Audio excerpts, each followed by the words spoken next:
and welcome to the Plant School podcast. I'm Rachel Tenney, and here we learn all about plants, how they work, how to care for them, and it's all taught in a way that anyone from beginner to expert can listen to, understand, and enjoy. So I hope that you will join me in Plant School. Have you ever considered making a podcast? Well, Spotify has a great platform that lets you make them very easily, distribute them everywhere. You can even earn money while doing so, and it's all in one place. And the best part, it's all for free. It's called Spotify for Podcasters, and it's really simple to get started. So you record and edit your podcast right from your phone, your computer, whichever one that you like. And then when you publish them, they distribute your podcast directly to Spotify and also everywhere else that podcasts are heard. You can do video podcasts, you can interact with your audience with Q&As and polls. And once they're up and running, like I mentioned before, you can even earn money through your podcast in a variety of ways through things like ads and podcast subscriptions. And of course, it's totally free to use. There is no catch. When I started Plant School, I used Spotify for Podcasters, and I continue to use it because I love it. It's super easy to use, and it gives me everything that I need as a podcaster. So if you have ever wanted to start your own podcast, I highly recommend that you try out Spotify for Podcasters. You can download the app or go to www.spotify.com/podcasters to get started. Hello and welcome to the Plant School podcast. As you can hear, I have a little bit of a cold, but don't worry because today's episode was recorded when I didn't have a cold, so you won't have to deal with this kind of scratchy, scary voice for too long. Oh my goodness, it's so bad. But anyways, before this episode started, I wanted to announce our 2 giveaway winners. I'm going to be choosing 2 giveaway winners for every single episode for a while. So if you want to win a free plant, I've mentioned this before, but there is a greenhouse, it's Sunshine Greenhouses, and they are starting in the e-commerce world, and they have so graciously offered to give a free plant to each of our giveaway winners. So if you would like to win a free plant of your choosing, go ahead and leave an Apple Podcast review. Or if you're listening on Spotify, you can answer the little trivia question that is under the most recent episode, and that'll enter you in for the next giveaway. If you just answer one that was a few weeks ago, I'm not looking at those. I only take from the most recent episode. So make sure you just take a quick second to scroll down and answer that question, and you're done. So for today, our winner over on Spotify,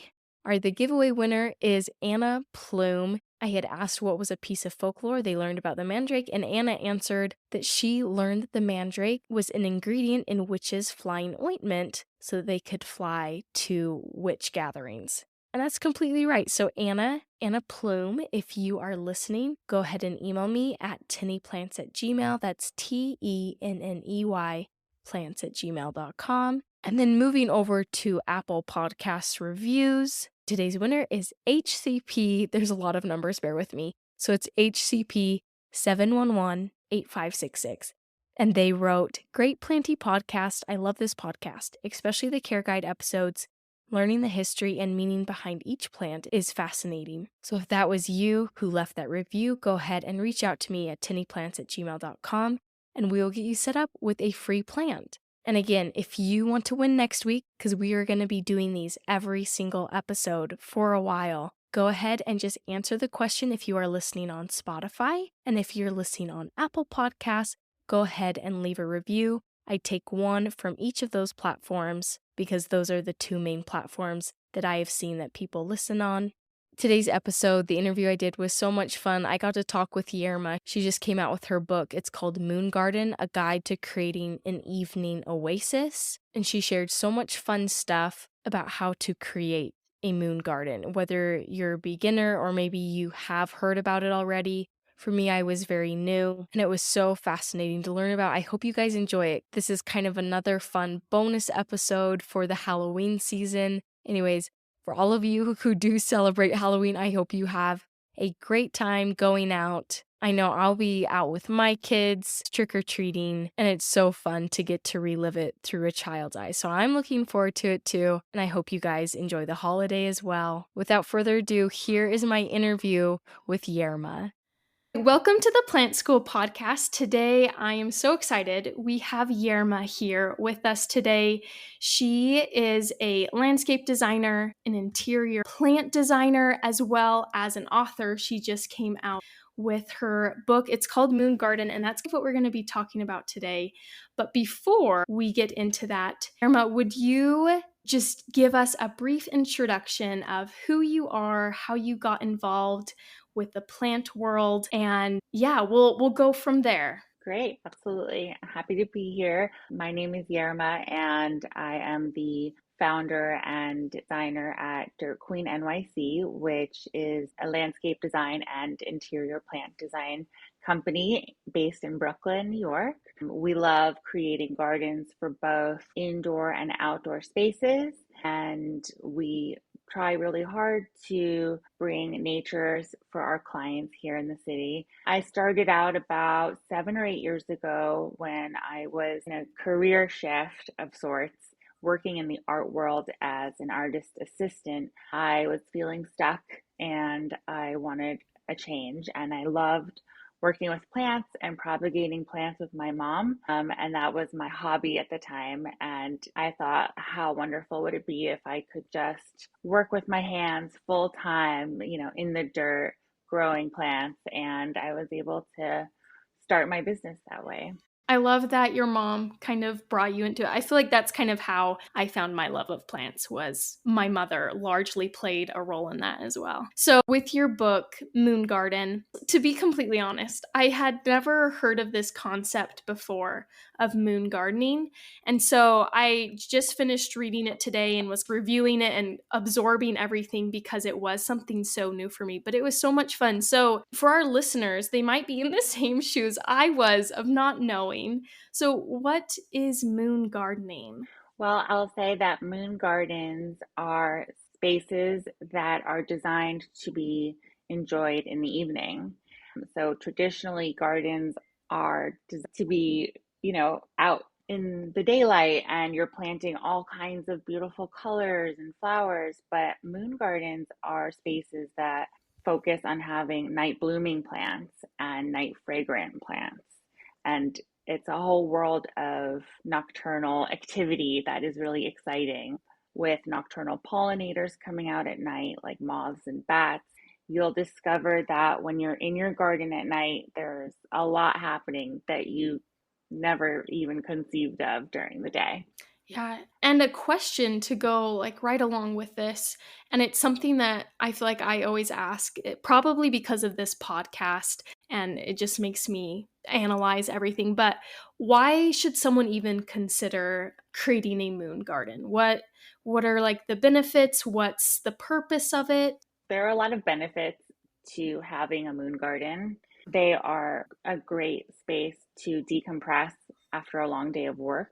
It's a great space to leave your phone in the other room and just decompress. And you can even use it as a place to meditate or journal. And actually, my book has a lot of different meditations and journal prompts that you can do in your garden. And it can also be a place that you listen to music or drink tea and just relax. And the idea is that it's a great place to connect with yourself and try to center yourself, because there's a lot that goes on in our lives every day, and it can be very overwhelming. And it's an opportunity to unwind and take a deep breath, really. And I think what's really cool about moon gardens too is that you can have a moon garden outdoors or indoors. As somebody coming from a background in houseplants and tropical plants, I was really excited to discover that there are so many tropical plants that bloom at night. And so if you live in an area that gets colder than 50 degrees at night, you'll probably be keeping or growing those plants indoors as houseplants. And a lot of these houseplants are actually very night fragrant. So one example is the Hoya carnosa, which I didn't know until I started doing research for this book, has very fragrant flowers, and they're very fragrant at night as well. Another plant that you would never think would be night blooming is the snake plant. And if your snake plant gets enough sun, it will produce flowers. But I joke with my friends that it will only flower if you're out of town.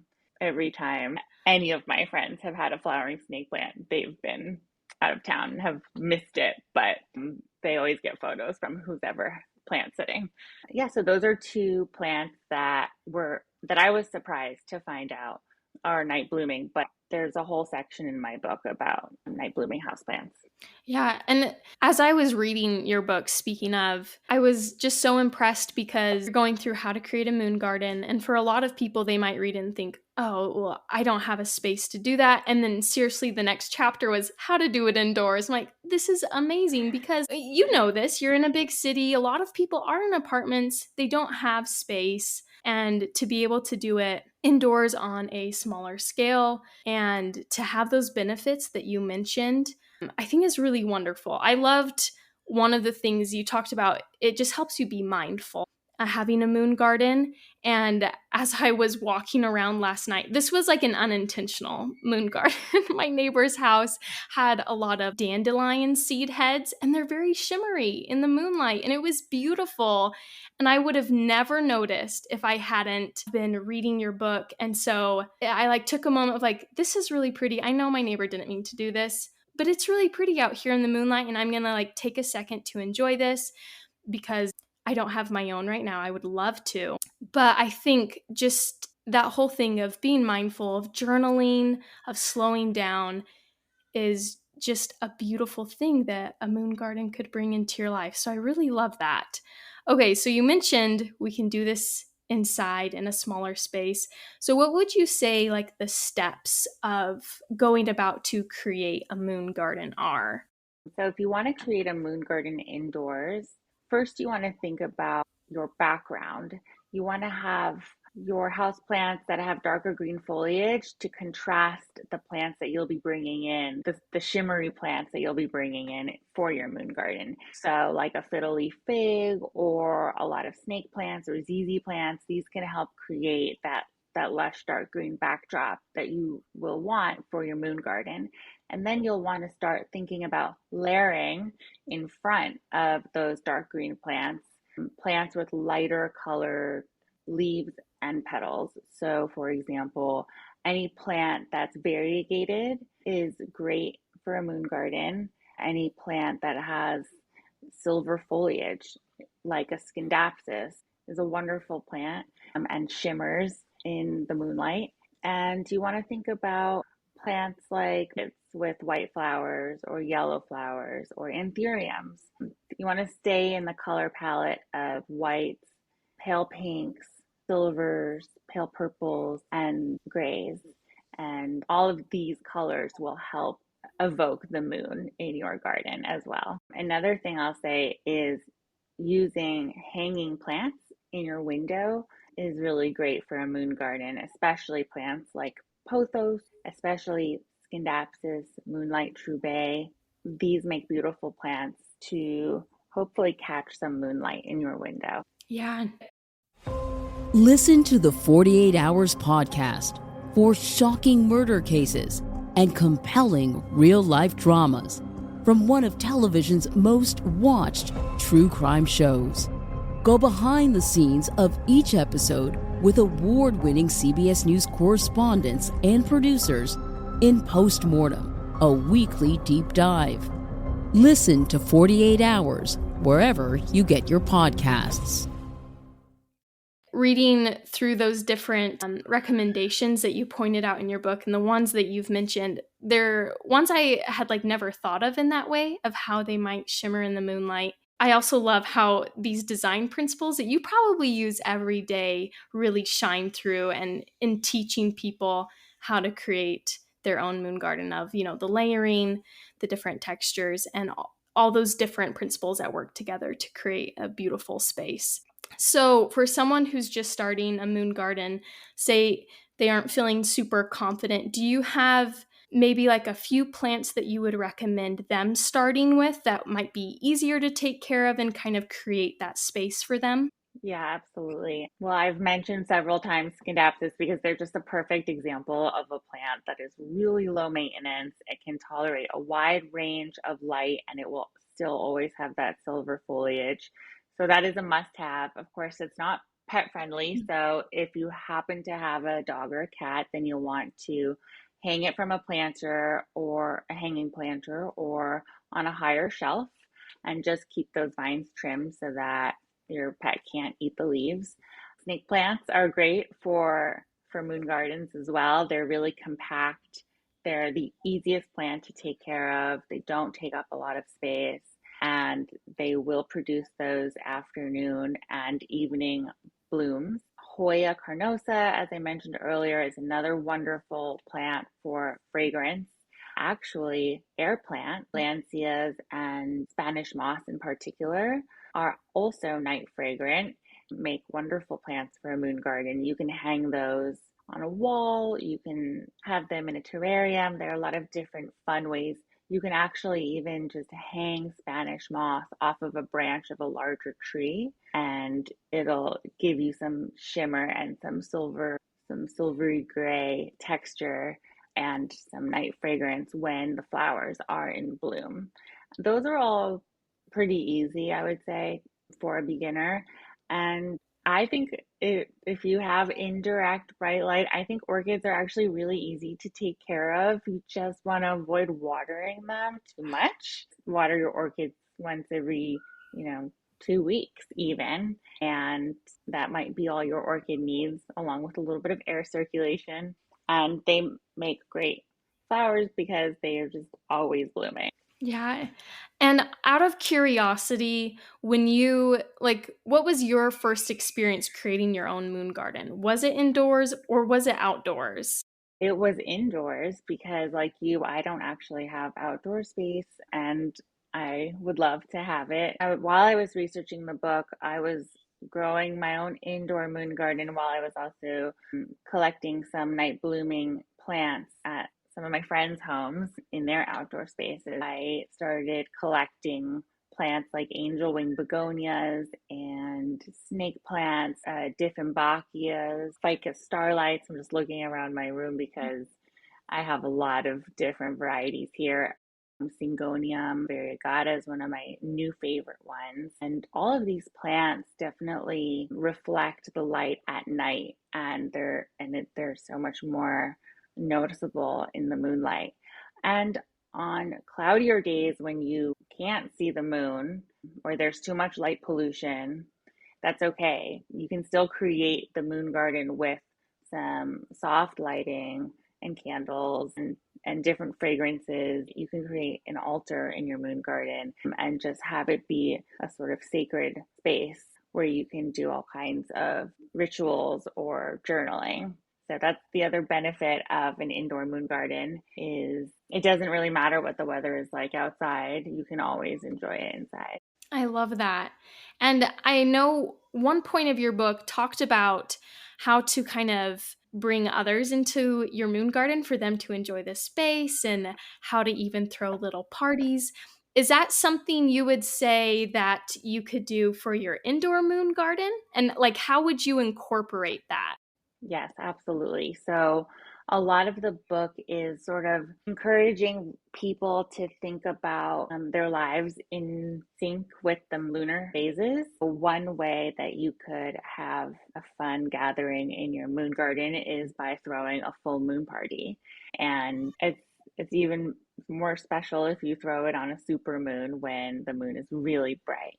But either way, invite your friends over to celebrate the full moon. You can set intentions together. You can come up with a signature cocktail, like a night blooming cactus drink. I just had my book launch party and, well, we wanted to make dragon fruit margaritas, but we ended up making passion fruit margaritas, which were delicious. And you can go to the florist and you can make your own bouquets with like really white, voluminous flowers, like hydrangeas, for example, or just make your own arrangement that reminds you of the night and the moon. Encourage your friends to wear pale colors or silver, white, something sparkly to help evoke the feeling of the nighttime so that everybody, has a bit of shimmer. We didn't do this at my party, but we were talking about just getting some like body glitter. That would have been amazing. Putting that out too. Yeah, that would have been fun. So that's one example of fun that you can do with your friends and family in a moon garden. And another example is, well, there's a night blooming cactus. There are lots of night blooming cacti, actually. You can gather your friends together in anticipation of its bloom. And they only bloom at one night a year. So it's a pretty big deal when one of the flowers is about to bloom. And so you can get your friends together to celebrate that in any capacity that you see fit. And it's really fun to make a special event out of these sort of, Yeah, you're inspiring my natures. next girls' night right here. Exactly. That's what I want to be doing. Yeah, it's really fun. Yeah. So what kind of inspired you? Obviously, I feel like there's a lot going for having a moon garden. And what inspired you to write this book? Well, actually, the publisher reached out to me with this concept, but I was really excited when they did because I had always been a fan of the lunar holidays that I would celebrate with my family. Mid-Autumn Festival, the Lunar New Year, these were really special celebrations growing up. So it felt very fitting to be approached about this topic.